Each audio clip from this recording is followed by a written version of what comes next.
رسول اللہ وسلم علیک یا حبیب اللہ۔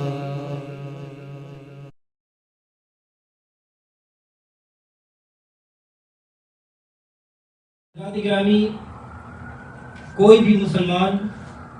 اس حقیقت سے انکار نہیں کر سکتا کہ حضور صلی اللہ علیہ وسلم تمام عالمین کے لیے رحمت بھی ہے اور نعمت بھی ہے۔ رحمت کی دلیل یہ آیت مبارکہ ہے وَمَا أَرْسَلْنَاكَ إِلَّا رَحْمَةً لِلْعَالَمِينَ، اور نہیں بھیجا ہم نے آپ کو مگر رحمت بنا کر تمام جہانوں کے لیے۔ اور آپ صلی اللہ علیہ وسلم کی نعمت ہونے کی دلیل یہ آیت مبارکہ ہے۔ اللہ تعالیٰ قرآن پاک میں ارشاد فرماتا ہے أَلَمْ تَرَ إِلَى الَّذِينَ بَدَّلُوا نِعْمَةَ اللَّهِ كُفْرًا، کیا آپ نے ان لوگوں کو نہیں دیکھا جنہوں نے بدلا اللہ تعالیٰ کی نعمتوں کو کفر کرتے ہوئے؟ اس آیت کی تفسیر میں سیدنا ابن عباس رضی اللہ تعالیٰ عنہ فرماتے ہیں نعمت اللہ ہوا محمد صلی اللہ علیہ وسلم، کہ اللہ کی نعمت سے مراد حضور صلی اللہ علیہ وسلم۔ جب ثابت ہوا کہ آپ رحمت بھی ہے اور نعمت بھی ہے، تو اللہ تعالیٰ کی رحمت اور نعمت کے اصول پر ان دنوں میں شکر ادا کرنا، اظہار خوشی کرنا اور لوگوں کو ان دنوں کی عظمت سے آگاہ کرنا، یہ حکم خداوندی کے عین مطابق ہے۔ اللہ تبارک و تعالیٰ قرآن پاک میں ارشاد فرماتا ہے قُلْ بِفَضْلِ اللَّهِ وَبِرَحْمَتِهِ فَبِذَلِكَ فَلْيَفْرَحُوا هُوَ خَيْرٌ مِّمَّا يَجْمَعُونَ، اے محبوب لوگوں سے فرما دیجئے کہ اللہ تعالیٰ کے فضل اور اس کی رحمت کے ملنے پر چاہیے کہ وہ خوشی کرے، وہ بہتر ہے اس سے جو وہ جمع کرتے ہیں۔ تو اس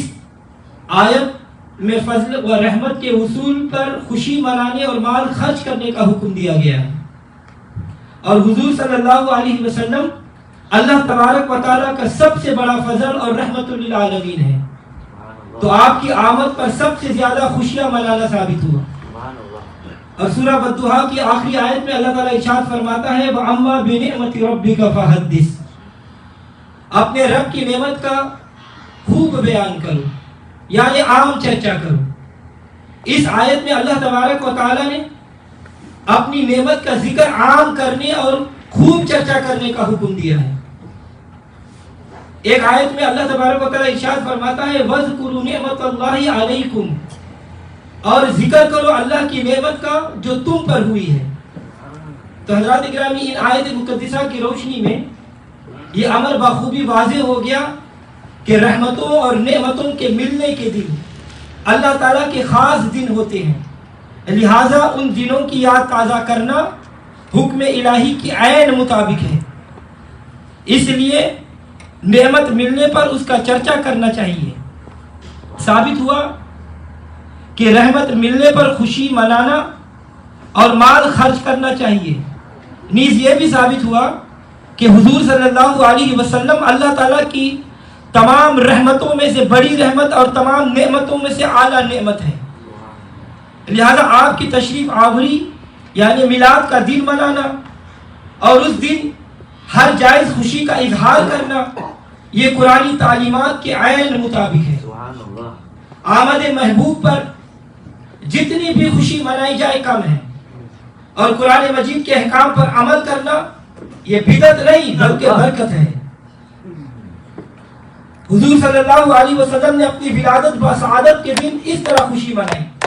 مشکاۃ شریف کی حدیث میں ہے حضور صلی اللہ علیہ وسلم سے پیر کے دن روزہ رکھنے کے متعلق پوچھا گیا، تو آپ صلی اللہ علیہ وسلم نے فرمایا کہ اسی دن میں پیدا ہوا ہوں اور اسی دن مجھ پر وحی کی ابتدا ہوئی ہے۔ الحمدللہ، اس حدیث سے چند باتیں معلوم ہوئی۔ پہلا بات یہ کہ پیر کا روزہ اس لیے سنت ہے کہ یہ دن حضور صلی اللہ علیہ وسلم کی ولادت شریفہ کا دن ہے، اور دوسرا حضور صلی اللہ علیہ وسلم نے پیر کے روزے کا اہتمام فرما کر خود اپنی ولادت کی یاد منائی۔ تیسرا امت کے لیے یوم ولادت کی اہمیت و فضیلت کو ظاہر فرمائی۔ چوتھا دن مقرر کر کے یادگار منانا سنت نبوی صلی اللہ علیہ وسلم ہے، اور پانچواں یہ کہ ولادت کی خوشی کرنا یہ سنت ہے۔ عبادت چاہے بدنی ہو جیسے روزہ اور نوافل، چاہے وہ مالی ہو جیسے صدقہ خیرات اور تقسیم شیرنی وغیرہ، حضور صلی اللہ علیہ وسلم نے اللہ تعالیٰ کا شکر بجا لاتے ہوئے ولادت کی خوشی میں بکرے ذبح کیے اور ضیافت کا احترام بھی فرمایا۔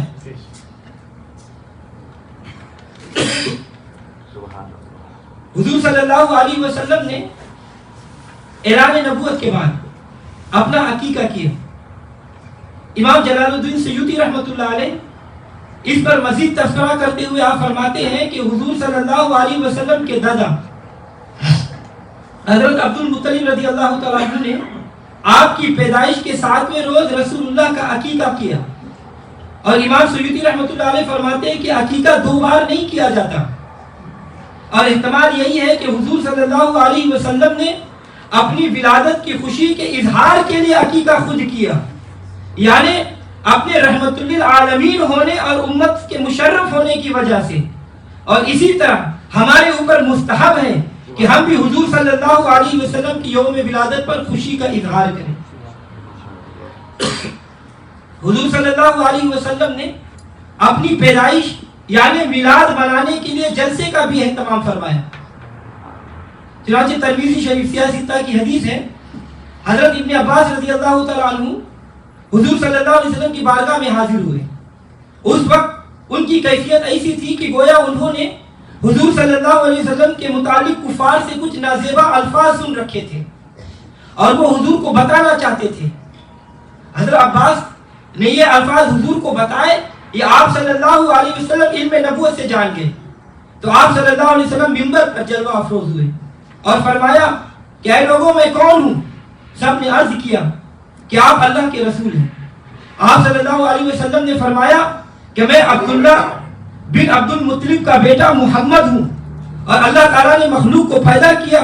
اس مخلوق میں سے بہترین مخلوق انسان کے اندر مجھے پیدا فرمایا،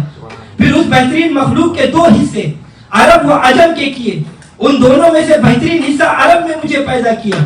پھر اللہ تبارک و تعالیٰ نے اس حصے کے قبائل بنائے اور ان میں سے بہترین قبیلہ قریش کے اندر مجھے پیدا کیا، پھر اس بہترین قبیلے کے گھر بنائے تو مجھے بہترین گھر اور نسب بنو ہاشم میں پیدا کیا۔ حضور صلی اللہ علیہ وسلم نے اجماع سے خطاب کرتے ہوئے واضح الفاظ میں اپنی ولادت میلاد پاک کا بیان فرمایا، اپنے نسب شریف اور عالی مراتب خاندان اور گھرانے کا تذکرہ کیا، اور اس بیان کے خاص کے لیے معمول سے ہٹ کر جلسہ کا اہتمام فرمایا اور منبر پر کھڑے ہو کر خطاب فرمایا۔ ہمارے یہاں بھی میلاد النبی صلی اللہ علیہ وسلم کے جلسے کے خصوصی اہتمام کے ساتھ یہی موضوعات اور معمولات ہوتے ہیں۔ اور بخاری شریف کی حدیث میں حضرت عقبہ بن عامر رضی اللہ تعالیٰ عنہ فرماتے ہیں کہ ایک روز حضور صلی اللہ علیہ وسلم باہر تشریف لے گئے میدان احد کی طرف۔ آپ تشریف لے گئے، بس آپ نے احد پر حاضر ہوئے اور پھر منبر پر رونق افروز ہوئے اور فرمایا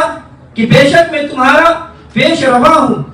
اور میں تم پر گواہ ہوں، یعنی تمہارے احوال سے باخبر ہوں، اور اللہ کی قسم میں اس وقت حوض کوثر کو دیکھ رہا ہوں، مجھے روئے زمین کے خزانوں کی چابیاں عطا کی گئی، اللہ کی قسم مجھے یہ خوف نہیں ہے کہ تم میرے بعد شرک میں مبتلا ہو جاؤ گے، البتہ کہ یہ خوف ضرور ہے کہ تم دنیا پرستی میں باہم فخر و مناحات کرنے لگو گے۔ تو حضرات اکرامی اس حدیث پاک سے یہ بات واضح طور پر ثابت ہو گیا کہ حضور صلی اللہ علیہ وسلم نے صحابہ اکرام سے خطاب کرنے کے لیے انہیں طلب کیا اور پھر سر منبر اپنی ذاتی فضائل کا بیان فرمایا اور اس کے ساتھ ساتھ ان کی روحانی تربیت فرماتے ہوئے انہیں دنیا پرستی کے خطرے سے متنبہ کیا۔ تو اس حدیث مبارکہ کے الفاظ سے پتہ چلتا ہے کہ میدان احد میں صحابہ اکرام کو جمع کر کے جلسہ منعقد کیا گیا، جس کے لیے منبر کا خصوصی طور پر اہتمام کیا گیا، کیونکہ وہاں کوئی مسجد تو نہیں تھی کہ جس کے اندر پہلے سے منبر موجود ہوتا،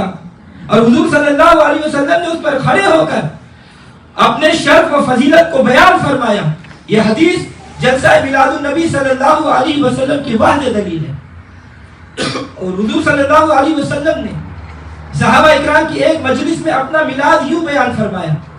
کہ آپ نے صحابہ اکرام سے فرمایا کہ میں تم کو اپنی ولادت کی یعنی ابتدائی معاملات کی خبر دیتا ہوں کہ میں حضرت ابراہیم علیہ السلام کی دعا اور حضرت عیسیٰ علیہ السلام کی خوشخبری ہوں، اور میں اپنی والدہ کا وہ چشم دید منظر ہوں جو انہوں نے میری ولادت کے وقت دیکھا تھا کہ ان کے جسم پاک سے ایک نور نکلا جس کی روشنی میں انہوں نے شام کے محلات انہیں نظر آ گئے۔ تو ثابت ہوا کہ حضور صلی اللہ علیہ وسلم نے صحابہ کی اجماع میں خود اپنی محفل میلاد منعقد فرمائی اور اپنی ولادت اور اپنا حسب و نسب، اپنی ذاتی اپنی خاندانی شرافت کو بیان فرما کر اپنی امت کو میلاد النبی منانے کی ترغیب دلائی۔ اور صحابہ اکرام رضوان اللہ تعالیٰ علیہم اجمعین نے بھی حضور صلی اللہ علیہ وسلم کی ولادت بسعادت کی خوشی منائی۔ حضرت حسان بن ثابت رضی اللہ تعالیٰ عنہ اپنے قصیدہ میں حضور صلی اللہ علیہ وسلم کی ولادت بسعادت کی خوشی میں یوں کہتے ہیں وَأَحْسَنَ مِنْكَ لَمْ تَرَ قَطُّ عَيْنِي وَأَجْمَلَ مِنْكَ لَمْ تَلِدِ النِّسَاءُ خُلِقْتَ مُبَرَّأً مِنْ كُلِّ عَيْبٍ كَأَنَّكَ قَدْ خُلِقْتَ كَمَا تَشَاءُ، کہ آپ صلی اللہ علیہ وسلم سے زیادہ حسین و جمیل میری آنکھ نے نہیں دیکھا اور آپ سے زیادہ جمال والا کسی عورت نے نہیں جگا۔ آپ صلی اللہ علیہ وسلم ہر عیب سے پاک پیدا ہوئے، گویا کہ آپ ایسا پیدا ہوئے جیسا آپ نے چاہا۔ تو حضرت حسان بن ثابت رضی اللہ تعالیٰ عنہ نے حضور صلی اللہ علیہ وسلم کی ولادت بسعادت کی خوشی اپنے قصیدے میں کی اور حضور صلی اللہ علیہ وسلم کو یہ قصیدہ سنایا۔ حضور صلی اللہ علیہ وسلم ان پر اظہار خوشندی فرمایا اور پھر ان کے لیے دعا مانگی، اللہم ایدہ بالروح القدس، اے اللہ حسان بن ثابت کی مدد فرما روح قدس یعنی جبریل علیہ السلام کے ذریعے۔ اور حضرت عباس رضی اللہ تعالیٰ عنہ نے بھی اپنے قصیدے میں حضور صلی اللہ علیہ وسلم کا میلاد پڑھا۔ قصیدے کے آخری دو شعر ہیں وَأَنْتَ لَمَّا وُلِدْتَ أَشْرَقَتِ الْأَرْضُ وَضَاءَتْ بِنُورِكَ الْأُفُقُ فَنَحْنُ فِي ذَلِكَ الضِّيَاءِ وَفِي النُّورِ وَالسُّبُلِ رِشَادِ نَخْتَرِقُ۔ یا رسول اللہ صلی اللہ علیہ وسلم جب آپ کی ولادت ہوئی تو آپ صلی اللہ علیہ وسلم کے نور سے تمام زمین روشن ہو گئی اور آپ صلی اللہ علیہ وسلم کے نور سے تمام آسمانی فضائل پر نور ہو گئی، اور بس ہم اسی نور میں رشد و ہدایت کے راستوں پر چل رہے ہیں۔ تو حضرات گرامی، حضرت ابو درداء رضی اللہ تعالیٰ عنہ حضور صلی اللہ علیہ وسلم کے ساتھ حضرت عامر انصاری رضی اللہ تعالیٰ عنہ کے مکان پر تشریف لے گئے، جبکہ وہ اپنے گھر میں اپنی قوم اور اپنے بچوں کو حضور صلی اللہ علیہ وسلم کی ولادت بسعادت کے واقعات کی تعلیم دے رہے تھے اور یہ کہہ رہے تھے کہ آج کا دن تو حضور نے فرمایا کہ اللہ تعالیٰ نے تیرے واسطے رحمت کے دروازے کھول دیے ہیں اور ملائکہ تیرے واسطے دعائیں مغفرت کرتے ہیں، اور فرمایا جو شخص بھی تیرے جیسا کام کرے گا وہ بھی نجات پائے گا۔ حضرت ابن عباس رضی اللہ تعالیٰ عنہ سے روایت ہے کہ وہ اپنے گھر میں حضور صلی اللہ علیہ وسلم کی ولادت بسعادت کے واقعات اپنی قوم کے سامنے بیان فرما رہے تھے اور سامعین خوش ہو رہے تھے، اللہ تبارک و تعالیٰ کی حمد و ثنا کرتے اور درود پاک پڑھتے ہوئے اچانک حضور صلی اللہ علیہ وسلم تشریف لائے اور ارشاد فرمایا کہ تمہارے لیے میری شفاعت لازم ہو گئی۔ اور محدث ابن جوزی رحمۃ اللہ علیہ آپ فرماتے ہیں کہ ہمیشہ مکہ مکرمہ، مدینہ منورہ، مصر، شام، یمن، غرب، شرق و غرب تک جہاں تمام جہان پر عرب کے باشندے میلاد النبی صلی اللہ علیہ وسلم کی محفلیں منعقد کرتے آئے ہیں، اور جب ربیع الاول کا چاند دیکھتے ہیں تو ان کی خوشی کی انتہا نہیں رہتی، چنانچہ ذکر میلاد پڑھنے اور سننے کا خصوصی اہتمام کرتے ہیں اور بے پناہ اجر و ثواب حاصل کرتے ہیں۔ اور امام جلال الدین سیوطی رحمۃ اللہ علیہ فرماتے ہیں کہ ایک بزرگ نے خواب میں ابو لہب کو ان کے مرنے کے بعد خواب میں دیکھا اور ان سے پوچھا کہ اب تیرا کیا حال ہے؟ تو وہ کہنے لگا کہ آگ میں جل رہا ہوں، تاہم ہر پیر کے دن میرے عذاب میں تخفیف کر دی جاتی ہے، اور انگلی کے اشارہ کرتے ہوئے کہنے لگا کہ ہر پیر کو میری ان دو انگلیوں کے درمیان سے پانی کا چشمہ نکلتا ہے جسے میں پی لیتا ہوں، اور یہ تخفیف عذاب میرے لیے اس وجہ سے ہے کہ میں نے اپنی